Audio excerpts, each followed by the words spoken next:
Welcome to DC to Be Revolution, helping chiropractic students think big in order to live large.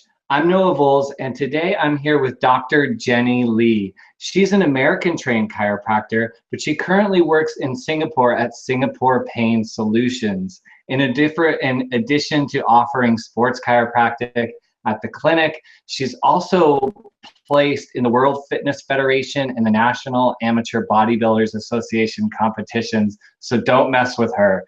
Dr. Jenny Lee, thanks for being here. Yeah, love to be here, and it's a pleasure. It's always pleasure to share about experience, how to start your practice through fitness competitions, and how to build a personal brand. So hopefully, you listeners out there can find value about what we're going to talk about it. Yes, thank you. I'm so glad you're here. So I would love if you talked a little, kind of brought us through like how, I know you were in Hong Kong initially and now you're in Singapore, but how did you decide to go to Singapore? And then how were you able to become successful once you actually arrived there? Yeah, sure, no problem. As you can see, I am actually, a lot of people mistaking me from here. I'm not a Singaporean. I was born in China, grew up in Iowa. So, I am an American citizen. Have gone all my education in America, went to Palmer Davenport. By the last year, when I was at Palmer Davenport, I just always have this desire to practice overseas because I think I can always come back to Iowa to retire or whatever I need to do there. But I think now I am at my prime time to really explore what is outside of America. So before I graduated, I joined Dr. Lee and Shubo's best mission trip ever, which I highly recommend everybody. Just if you have time, you got to do this once in your lifetime. And that really kind of helped me to just have a glimpse of what it's like to practicing outside America, because chiropractic is still considered relatively new for many people who are not in Europe, Canada, or United States, even Australia. So I really like that. So after I come back from the mission trip, me and my husband, Dr. Jeff, who is also a chiropractor, we were just looking for opportunity to practicing overseas. So we came across this position available for both of us in Hong Kong. So we basically just pack our bag, never been to Hong Kong before. I mean, it's a bit of a risk. So we took on and we're practicing Hong Kong. So that 1 year in Hong Kong is kind of get us to be more comfortable to practicing Asia, because Hong Kong is very fast-paced, and there are just a lot of people there, and the culture is very different. So the things you want is not available in Hong Kong. So after that 1 year, we realized maybe we can either go back home or we can stay in Asia looking for another opportunity. At that time, we have some friends who already practicing in Singapore was saying like, since you're already in Asia, why don't you give Singapore a try? Is in the heart of Southeast Asia. 1 hour you're in Thailand, 2 hours you're in Bali. It's fantastic to travel during the weekend. So the idea of able to travel around is really attractive to us. So we moved to Singapore. After first year working as a junior associate, I know for a fact that Singapore have a lot of potential for our professions, and at that time I was pretty set on the idea of I need to have my own chiropractic practice in Singapore, because number one is the entire registry system is very straightforward. They're very open towards foreigners set up a business in here, and there's a lot of support from the business association in Singapore. So we are just kind of already have that in plan.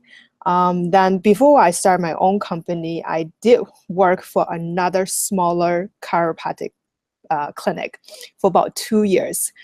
During that 2 years, I might not get the financial rewarding as what I would like before, but it is a price I know I want to sacrifice, because I need to learn how to run a practice from picking up the phone call to all the way, closing, sign up care plans and all that. So the best way for me to learn that is go through that process myself. So I worked for a much smaller company for 2 years, learn everything from the dirtiest job to all the way to as a chiropractor to recommend care plan and all that. So then, since I already got the trainings, I know the culture really well. The meantime, I also established my own network of people because I joined the Business Network International here in Singapore. Since Singapore is very encouraging entrepreneurship and startup company, so I already established my own network of people who are supporting me with my business ventures. So then that's how Singapore Pain Solutions started.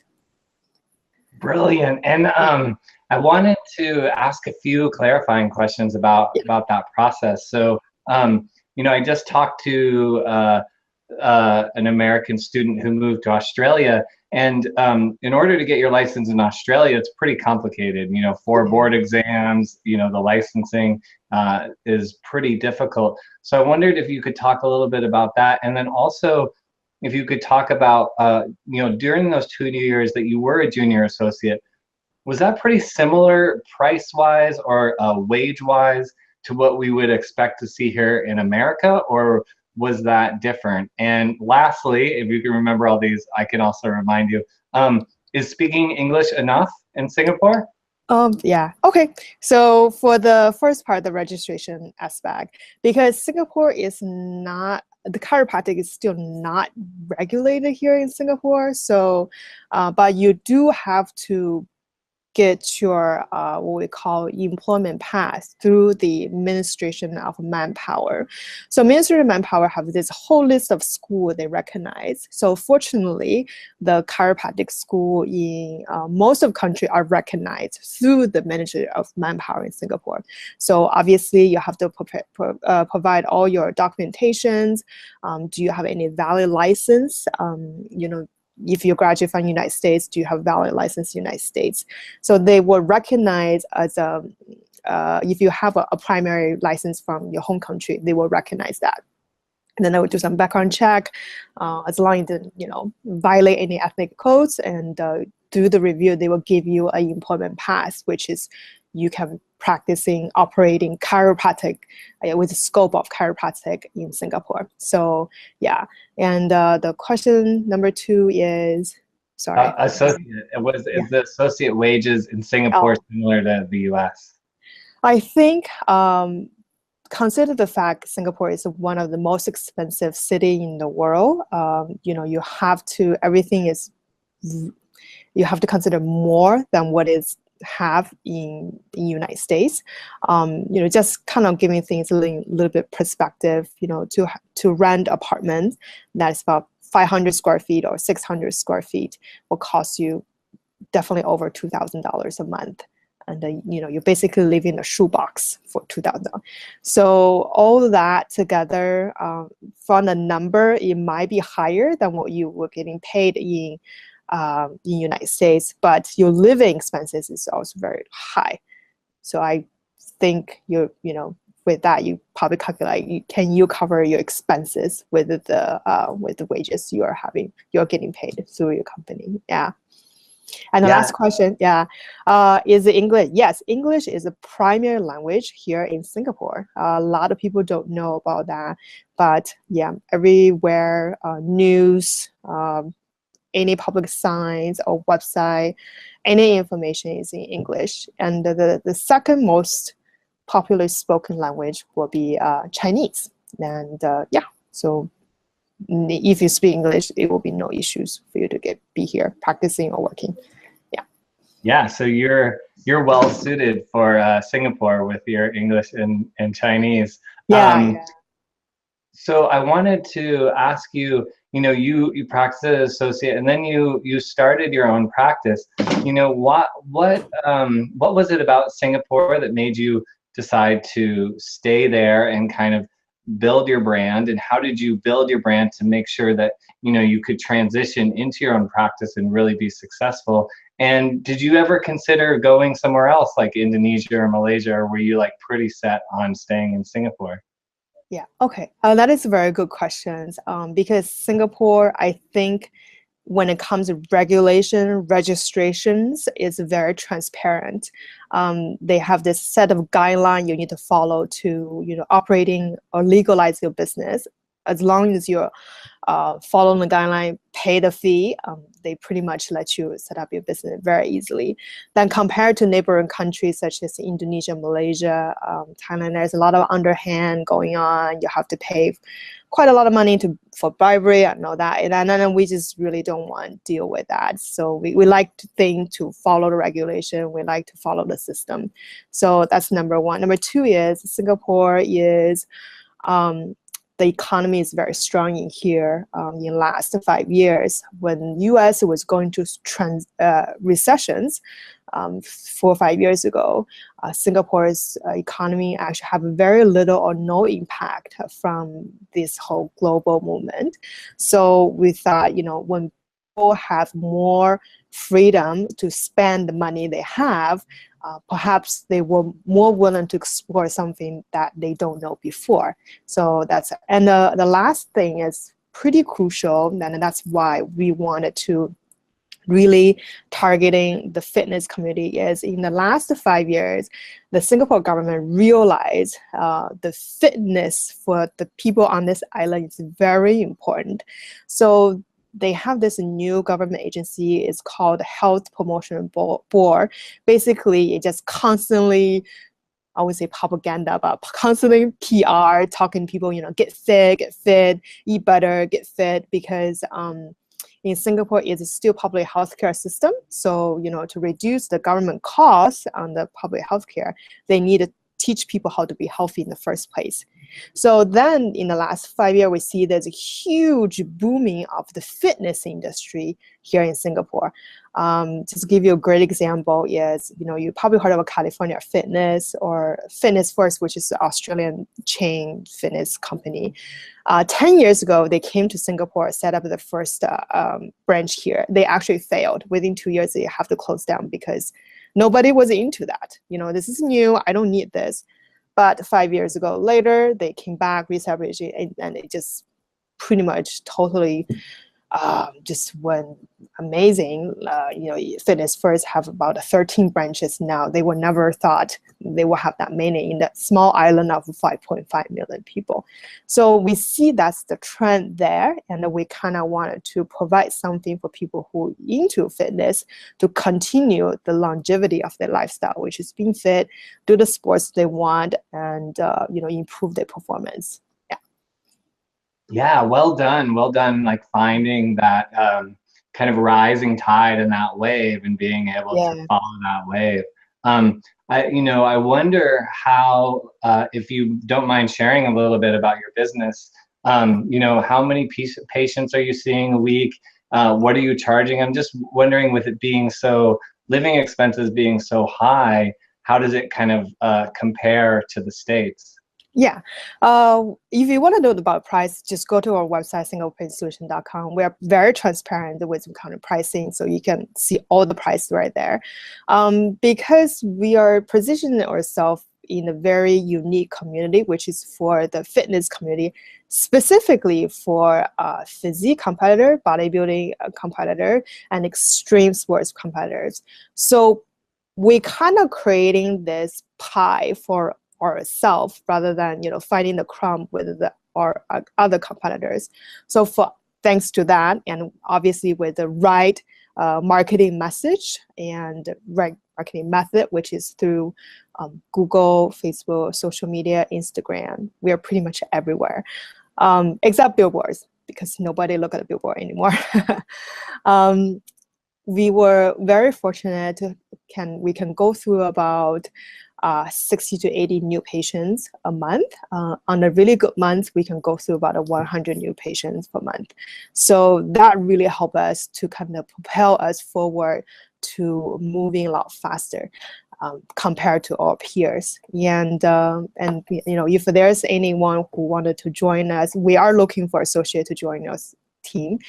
You're into a sports performance type of chiropractic practice. Wow, that's really exciting. I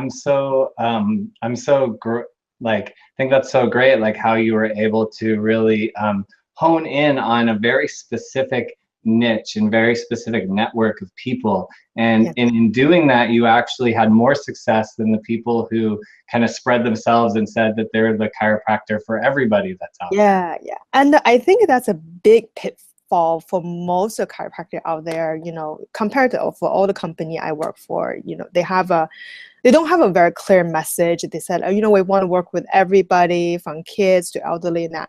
When you are a chiropractor for everybody, you are a chiropractor for nobody, because you don't have any speciality. Because, thanks to our cell phones, anyone just can check you out right away. Like what you offer is so special compared to someone who just 2 doors down from my office, right?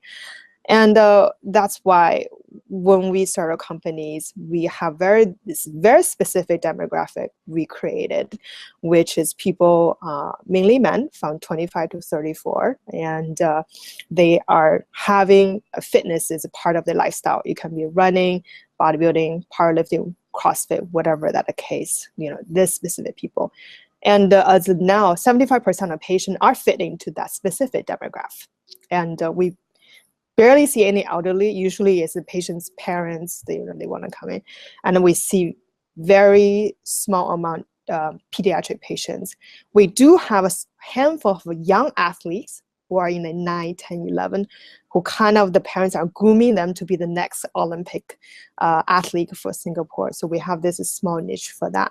But we are really just targeting this specific demographic, and we tend to grow with this demographic because, in 10, 20 years, they want to continue to do fitness or powerlifting, whatever the case will be.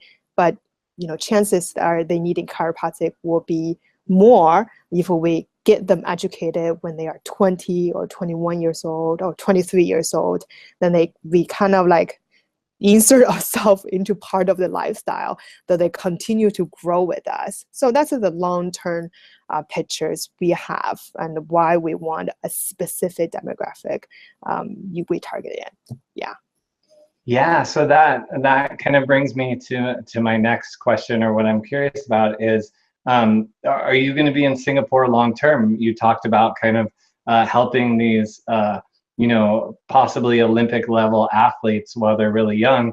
Do you plan on being in Singapore the next 30 plus years? Yeah, that's the goal. We have a very long and big vision for our company, which is we want to create the first Singaporean brand. Although I'm not really Singapore, but this is where we are. But we want to create a Singapore brand, chiropractic, sports performance practice here in Singapore.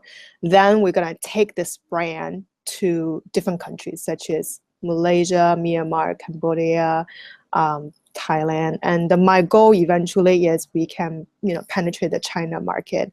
As you can see, the fitness is still a little bit behind, but we can definitely see that people are getting the idea of being fit into their daily as a part of their lifestyle for certain demographic people. So that's our goal, is to bring this brand, it's kind of spread out in Southeast Asia, in China. Yeah, that's brilliant. I haven't heard of anybody doing that, and it makes complete sense. It's just that all of those countries are growing and all of them are doing really well financially. That's just such a beautiful vision. I know that many students and maybe even other chiropractors who are interested in practicing overseas, interested in watching your progression as you become more and more successful, are going to want to get in touch with you. What's the best way for people to find out what you're doing and follow you and stay in touch? Sure. I'm pretty much everywhere as much as I can be. So on Facebook, you can just find me, Jenny Lee, Jenny Lee DC. I think that's my, and then you can also follow us on Facebook for our company, Singapore Pain Solution. And you can follow me on other social media platforms such as Instagram. I have my own account, which is Dr. Jenny Lee, or my official one, Singapore Pain Solutions. And I also have my own personal blog. It's drjennylee.com, which I did write about. I have this whole series I wrote about what it is like to start a business here in Singapore and the true struggles I have been through, the mistake I have made. So if you want, for anyone who is considering, just setting up a business, doesn't matter where it is, feel free to read the blog post. I think you can find some value. So at least don't do the mistake I have done in the past. So I also talk a little bit about my fitness competition, which is I competed 3 times last year, and how you leveraging on that to create a brand that's been trusted by other athletes. Yeah. Yes, thank you so much. Thank you for having all these different ways that people can really, get in touch with you. So this has been a production of DC to Be Revolution, helping chiropractic students think big in order to live large. Please subscribe to the channel, leave some comments below, like this video, show Dr. Jenny that you care and you're curious and you want to know more about studying or practicing chiropractic abroad. And yes, thank you, Dr. Jenny Lee, so much for being here. Yeah, thank you for having me here. Thank you.